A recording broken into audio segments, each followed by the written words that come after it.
عمرو بن عوف رضی اللہ تعالیٰ عنہ فرماتے ہیں کہ جناب نبی کریم صلی اللہ علیہ وسلم نے فرمایا مسلمان کا صدقہ کرنا اس کی عمر بڑھا دیتا ہے، اس کی عمر میں برکت پیدا کرتا ہے، صحت اور عافیت کی زندگی عطا کرتا ہے۔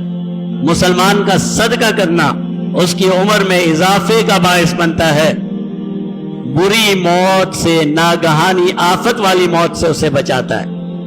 ایک محدث عبداللہ بن مبارک فرماتے ہیں 70 قسم کی بری اموات سے صرف ایک نیکی صدقہ کرنا بچاتی ہے، اور سب سے بری موت تو یہ ہے ایمان نہ رہے اور موت آ جائے۔